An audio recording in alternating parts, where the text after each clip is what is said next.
Anybody want to step up that can remember how to use it? Set it down on the side of you. So we're gonna have a refresher. Let me see the glasses, because if they film. Alright, so look, on a serious note. When you look at these lines here, it's something that you can follow. It's lined up with the blade.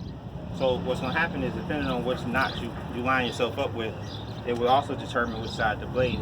If you're not looking following the blade. We want this side of the material. So that's why quite often when you see me mark something here, even if I do this, that means cut on that side of the line. We cut on this side of the line, the material is going to be short by how much?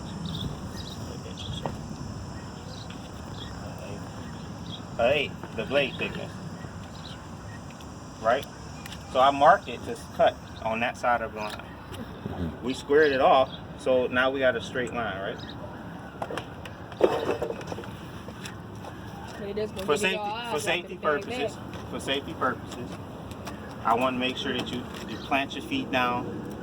Okay, you know, if you got to stand on here, that's fine. On this situation, for safety purposes, make sure you're sound.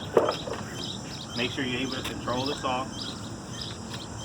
Lift it up, lift the fence up just a little bit. Now, you hear the difference from when I first started. So, listen, I want y'all to pay attention to the sound. You should notice the sound like it's going faster and faster, and then it maxed out. But before you start cutting the wood, and that's why I didn't want to use that half power at the house, because it will not max out the power or the RPMs. So you want to make sure before you start cutting that it's all the way on, okay?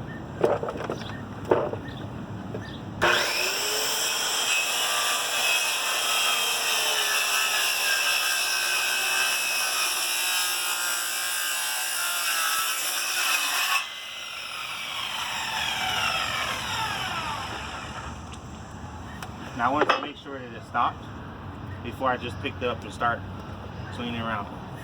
Safety purposes, you want to let it stop, hold it between your hands if you have to, set it to the side. We good?